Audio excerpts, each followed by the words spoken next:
అందరికీ శుభోదయం. ఎస్ఎస్టీవీకి స్వాగతం, సుస్వాగతం. ఎస్ఎస్టీవీ అనగా శంకర్ వర్సెస్ శ్రీనివాస్.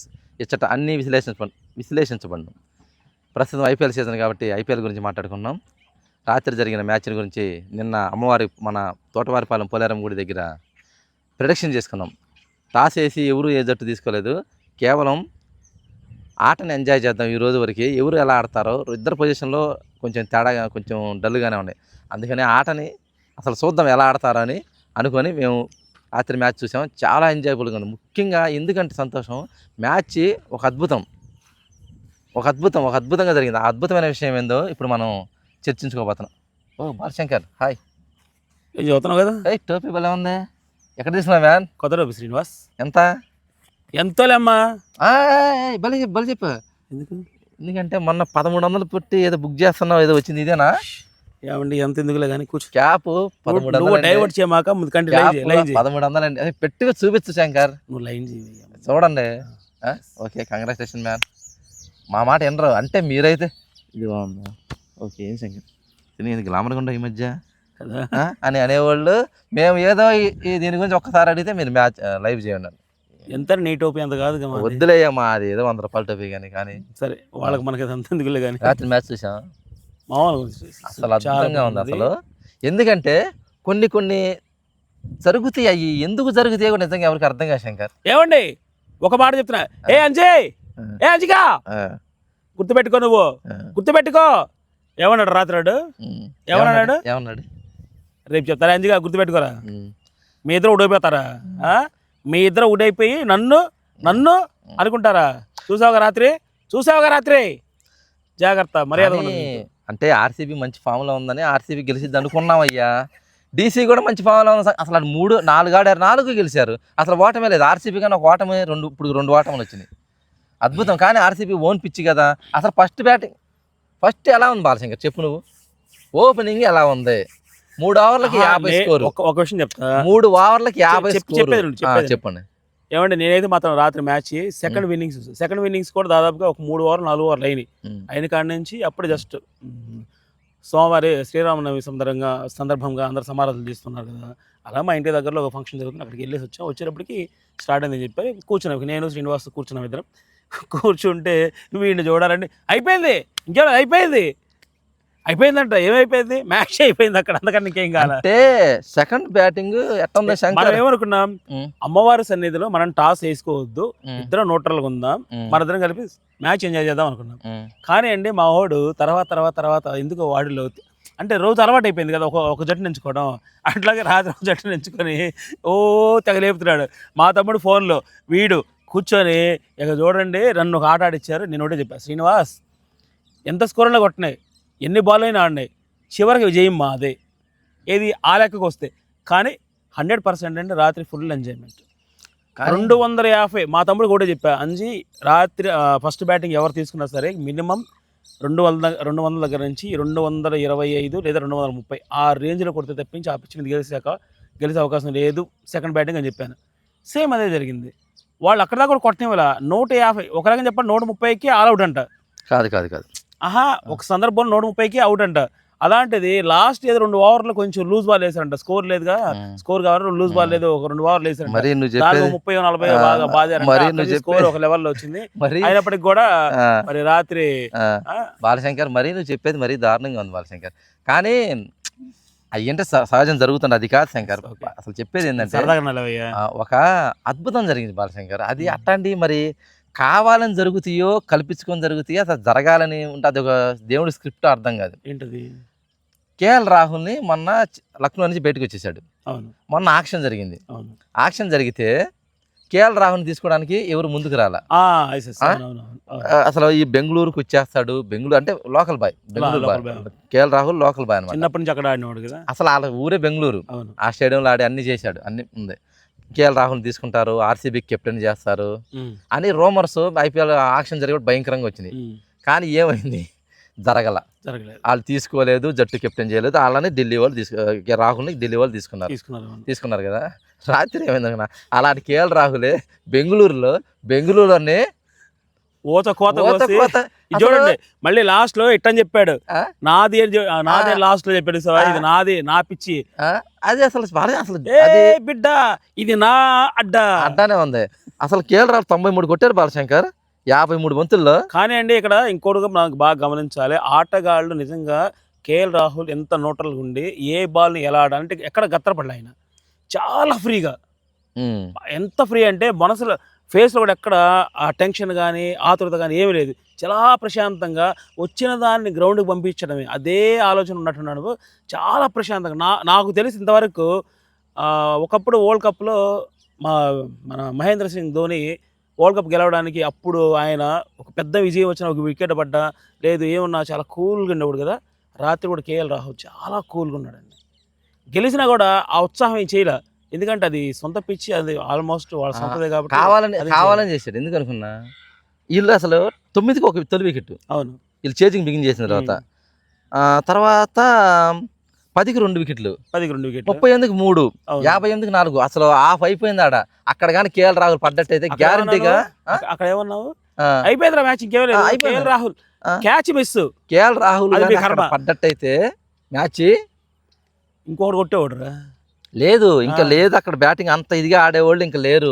కేఎల్ రాహుల్ అక్కడ పాతుకుపోయాడు అటు పక్క తొలి వికెట్ పడ్డాక వచ్చాడు బాలశంకర్ రెండో వికెట్ పడ్డాక వచ్చాడు ఇక అటు పక్క ఇవ్వాల వికెట్లు ఆ స్టాండ్ లో అతను నిలబడిపోయాడు అద్భుతంగా ఆడాడు.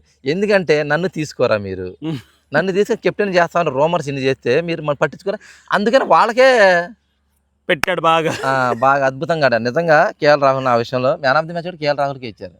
ఇస్తారు ఎవరికి ఇస్తారు అందుకని కేఎల్ రాహుల్ గెలిపించింది ఆయన నిలబెట్టింది ఆయన అది మళ్ళీ సొంత పిచ్చి. మళ్ళీ భువనేశ్వర్ కుమార్ ను అద్భుతంగా బౌలింగ్ చేశాడు ఆర్సీబీ నుంచి 2 వికెట్లు తీశాడు కానీ జట్టు విజయం సాధించలేకపోయింది. తర్వాత యష్ దయాల్ 1 వికెట్ తీశాడు సుయాష్ శర్మ 1 వికెట్ తీశాడు. ఇక అంతే శంకర్ ఇక సాలిడ్గా అసలు ఆడుకుంటా వెళ్ళారు ప్రశాంతంగా ముందుకు చేజింగ్ ఎంత ఈజీగా చేశారంటే అంత ఈజీగా చేశారు. టెన్షన్ లేదండి టెన్షన్ లేదు ప్రశాంతంగా ఇంకా విషయం 2 బాల్ మిగిలిపోయినాయి అక్కడ ఇంకా దాదాపు 15 బాల్కి లాస్ట్ 2 బాల్ ఏమన్నట్టున్నాయి. కానీ ఆర్సీబీ ఏం చేసింది పూర్తి ఆపోజిట్గా బిగిన్ చేసింది.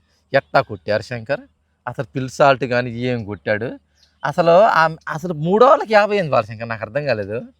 అదే రాత్రి హైలైట్ చూసినప్పుడు అంజయ్ అంటున్నాడు అదేదన్నా రాత్రి 3 ఓవర్లకి 50 దాటిచ్చారు అసలు మ్యాచ్ మాది దాదాపు 250 ఒకవేళ సన్ రైజ్ హైదరాబాద్ 300 ముచ్చట పడుతున్నారు కదా అదే రాత్రి మా వాళ్ళు కొట్టేట్టు అనిపించింది నాకు అనిపించింది. అవును స్టార్టింగ్ అలానే ఉంది అసలు అద్భుతంగా ఆడారు కానీ పిల్సాల్ట్ అనవసరమైన రన్ అడ్డు బాలశంకర్ అసలు అది రన్ రాదు వెళ్ళాడు వెళ్ళినాడ అక్కడ కోహ్లీ కాలిచ్చి మళ్ళీ వెనక్కి తిరిగాడు ఇతను రిటర్న్ అయ్యేదానికి జారిపడ్డాడు అంటే ఆయన కూడా స్టార్ట్ అయ్యాడు కానీ ఆయన వెనక్కి వెళ్ళిపోయాడు పిచ్చికి వచ్చి కోహ్లీ కొంచెం 2 అడుగులు వేసి ఆగిపోయాడు.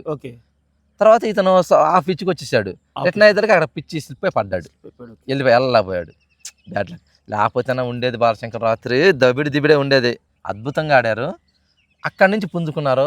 ఢిల్లీ వాళ్ళు అద్భుతంగా బౌలింగ్ చేశారు. చెప్పానుగా ఢిల్లీ వాళ్ళు స్పిన్ పడిందంటే దిబిడే వ్యవహారం చెడిపోయిద్దని నేను కూడా అదే చెప్పాను ఎందుకంటే ఆటగాళ్ళకి చాలా చాయిస్ రాత్రి ఏంటంటే వీడు కానీ మా తమ్ముడు కానీ జస్ట్ ఒక ఆట అనుకున్నారు ఏ రేంజ్లో ఉందంటే నేను చెప్పాను ఆర్సీబీ మామూలుగా వీళ్ళకైతే మాత్రం బెంగళూరులకి అయితే మాత్రం దాదాపుగా 82% ఛాన్స్ ఉంటుందండి వీళ్ళకి మాత్రం 92% ఉంటుంది ఛాన్స్ అని చెప్పాను. ఇక్కడ పురి మీద పుట్ర కుట్టినట్టుగా పుట్ర ఏదంటారు సీన్ అదేంటి చెప్తుంది నాకు సామెతలు రాలేదు చెప్పండి సార్. అట్లా రాత్రి ఏమైందంటే సరే లాస్ట్ మూమెంట్లో కూడా ఒక ఛాయిస్ వచ్చింది వాళ్ళకి ఎందుకంటే ఇంకా గెలుస్తానికి బెంగళూరు వాళ్ళకి ఛాన్స్ ఉంది అనుకోకుండా రాత్రి 4 చిరుకు వర్షం పడింది ఒకటి జల్లులు పడంగానే వేసిన బాల్ బ్యాట్ మీదకి వస్తుంది అది మరి టూ మచ్చి అసలు జాలి లేదు బెంగళూరుల మీద దేవుడు కరుణించలేదండి కరుణించలే కరెక్ట్గా బాల్ వేయటం మనోడు బ్యాట్కి అందుకోవడం బ్యాట్ వేయటం మనోడికి అందుకోవడం అసలు రాత్రి అండి అసలు ఫీల్డింగ్ ఉందా లేదని అనిపించింది నాకైతే మనోడు కొడుతుంటే కేఎల్ రాహుల్ కొడుతుంటే ఫీల్డింగ్ ఉందా లేదని అనిపించింది నాకైతే. టాస్ నువ్వు అంటావుగా టాస్ గెలిచి ఫీల్డింగ్ తీసుకున్నారు కీలక చెప్పాను నీకు దరిద్రం మనం టాస్ అక్కడ అయిపోయినా స్టేడియంలో స్టార్ట్ అయితే వాళ్ళు ఫీల్డింగ్ తీసుకున్నారు ఢిల్లీ వాళ్ళు కానీ అద్భుతంగా ఫీలింగ్ చేశారు. ఢిల్లీ వాళ్ళు మాత్రం అద్భుతంగా ఫీలింగ్ చేశారు ఒప్పుకోవాలి మామూలు విషయం కాదండి. ఆల్ ద బెస్ట్ ఢిల్లీ అసలు ఓటమి లేకుండా ప్రయాణిస్తుంది అసలు ఢిల్లీ ఏమంటా అన్నావో నాయన రాజధాని అని కొంపదీసి ఢిల్లీ వాళ్ళు రాజధాని అసలు వాళ్ళు కొడతారు ఈ సంవత్సరం డౌట్గా ఉంది బాలశంకర్. అసలు అనుమానం లేదండి, అనుమానం నిజంగా ఆల్రౌండ్ ప్రదర్శన వాళ్ళు. బౌలింగ్ అద్భుతంగా ఉంది, బ్యాటింగ్ అద్భుతంగా ఉంది. ఇప్పుడు ఓపెనర్స్ విఫలమయ్యారు అనుకో, అవును, రాత్రి ఓపెనర్స్ విఫలమయ్యారు. ఓపెనర్స్ పైన కానీ తర్వాత మిడిల్ ఆర్డర్ రాత్రి 200 స్కోర్ అని కొట్టేసేవాళ్ళు బాలశంకర్ ఈజీగా. 200 ఆ పిచ్చి కూడా ఎంత స్కోర్ కొట్టినా చేజింగ్ ఛాన్స్ ఉంది దానికి. పాపం బెంగళూరు వాళ్ళు ఏం చేద్దాం, సొంత పిచ్చర్ మీద ఓడిపోతున్నారండి వాళ్ళు. అది మరీ చాలా ఎంత వాళ్ళు ఎక్కడ మిస్టేక్ చేస్తున్నారు అది చెక్ చేసుకోవాలి ఒకసారి. మిస్టేక్ ఎక్కడ జరుగుతుంది ఏంటి అనేది ఒకసారి చెక్ చేసుకుంటే, ఎందుకంటే బెంగళూరు సొంత జట్టు మీద ఓడిపోవడం అది కరెక్ట్ కాదేమో నాకు కూడా అనిపిస్తుంది. ఎందుకంటే సొంత వాళ్ళు ఆడియన్స్ ఉంటారు కదా, అలాంటి వాళ్ళు బయట నుంచి వచ్చి ఇక్కడ బాదుకొని వెళ్ళిపోయారంటే కొంత కానీ ఏమైనా బెంగళూరు కొంచెం ఆ విషయంలో మెరుగుపడాలి, కొంచెం మెరుగుపడాలి, కొంచెం ఆలోచించుకొని దాన్ని ఎక్కడ తప్పులు జరుగుతాయో చూసి సరిదిద్దుకోవాలని కోరుకుంటున్నాను. అలాగే ఆల్ ద బెస్ట్ ఢిల్లీ, ఇట్టాగే ముందుకెళ్తే కప్పు మీదే. హలో, నువ్వు ఢిల్లీ కాదు ఏం ఊరికినే మ్యాచ్ అలా చూసి ఎంజాయ్ చేసాం అంతే. అలాగే ఎంజాయ్ చేయాలి, ప్రేక్షకులు కూడా అలానే ఎంజాయ్ చేస్తారు, అలాగే ఎంజాయ్ చేయాలని మనం కోరుకుంటాం. అంతేగాని మీరు ఏ బెట్టింగుల జోలికి అటు జోలికి వెళ్ళకండి, దయచేసి వెళ్ళకుండా ప్రశాంతంగా మ్యాచ్ చూడండి, ఎంజాయ్ చేయండి. వాళ్ళు ఎంటర్టైన్మెంట్ ఇస్తారు మనకి, మనం తీసుకుందాం, అది తీసుకొని మనం ఎంజాయ్ చేద్దాం, ప్రశాంతంగా ఉందాం, తిందాం, పడుకుందాం, మళ్ళీ మా పనులు మనం చేసుకుందాం. ఇంక మధ్యలో ఇంకోటి కూడా ఉంది, ఏం సార్, పని చేసుకో తిని పడుకుంటే ఎట్ట కుదిరిద్దమ్మా అంటే మ్యాచ్ చూసిన మ్యాన్ అట్లా కాదు. నువ్వు అంటే ఎట్టుందంటే తిందాం పడుకుందాం తెల్లారిందా, వాళ్ళు ఎంటర్టైన్మెంట్ చేస్తారు. నైట్ పూట కదా మ్యాచ్లు, నైట్ అప్పుడు ఎంటర్టైన్మెంట్ అయ్యి తిని పడుకుందాం. వీడికి అర్థం కాలేదని నాకు అర్థమైపోయింది. ఓకే సార్, ఓకే చెప్పండి సార్ మీరు. అమ్మా అయ్యగారు ఎన్నిసార్లు చెప్పినా మా గురువు గారు, ఎందుకంటే నాకు నువ్వు గురువు గారు క్రికెట్ లో నా గురువు ఆరాధ్య దైవం. దాదాపుగా వీడు చిన్నప్పటి నుంచి తెలిసినప్పటి నుంచి క్రికెట్ ఆడుతుంటాడు. నేను మధ్యలో అప్పుడప్పుడు ఆడుతూ ఉండేవాడిని. కానీ నేను బయట క్రికెట్ ఆడొచ్చాను అనుకోండి, ఇంట్లో నన్ను క్రికెట్ ఆడేవాడు. ఎందుకంటే క్రికెట్ బ్యాట్ కూడా అక్కడ వచ్చేవాడు, అదే బ్యాట్ మన నన్ను నిప్పి వాయించేవాడు అనమాట చిన్నప్పుడు. అంటే ఆ రోజు అట్టు ఉండేవాళ్ళేంది, ఈ రోజునంటే తండ్రి ఏ అనగానే ఏంది ఎటు చూస్తావు, ఇప్పుడు ఎటు చూస్తున్నారు పిల్లలు కూడా, ఎందుకు ఆ రోజు రెండు పోయినాయి కానీ పిచ్చి రోజులు అయ్యింది. కానీ ఇప్పుడు మాత్రం మా శ్రీనివాస్ చెప్పినట్టుగా, అది సారీ మా గురువు గారు చెప్పినట్టుగా ఫీల్ అవుతుంది. మీరు గురువు గారు అనగండి సార్, సీను గాడు అనండి, ఒప్పుకుంటాం. లేదండి, క్రికెట్ విషయంలో మాత్రం వీడే నా గురువు. గత 15 రోజుల నుంచి నా దగ్గరికి వచ్చి రోజు చెప్తూ ఉంటాడు అనమాట, అరే సెల్ ఫోన్ ఓపెన్ చేసి వీళ్ళు వీళ్ళు వీళ్ళు ఈ పిచ్ ఎలా ఉంది, ఇక్కడ నీ రికార్డులు ఉన్నాయి, అసలు ఏంది నీ ఒపీనియన్ చెప్పనేవాడు అనమాట. నేనేదో గుడ్డేట్లో ఒకదాన్ని ఎంచుకుంటా, లేదు వాడే ఎంచుకుని మిగతా నా ఇచ్చాడు అనుకోండి, అదేదో ఆడు కర్మ, నా గెలుపులు వస్తున్నాయి.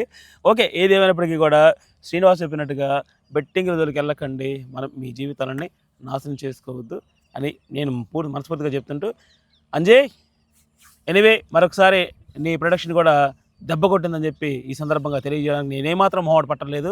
నువ్వు సీనుగాడు కట్టకట్టుకొని ఒకసారి కూర్చోండి, అంతే తప్పించి ఊరకే మీ ఇద్దరు నా గురువులు, శిష్యుడు చెప్తున్నాడు మీరు కూడా వినాలి. అట్లా కాకుండా మేము గురువులు మేము సీనియర్లు అనుకుంటే చూసావుగా రాత్రి నేనేం చెప్పాను, ఏం చెప్పానంజీ, జాగ్రత్త, అర్థమైందా? నువ్వు కూడా చెప్పాడికి. చెప్పండి, all the best, thank you, congratulation. Okay Srinivas, కానీ రాత్రి మాత్రం మ్యాచ్ మాత్రం ప్రశాంతంగా చేస్తాం, టెన్షన్ పడలేదు.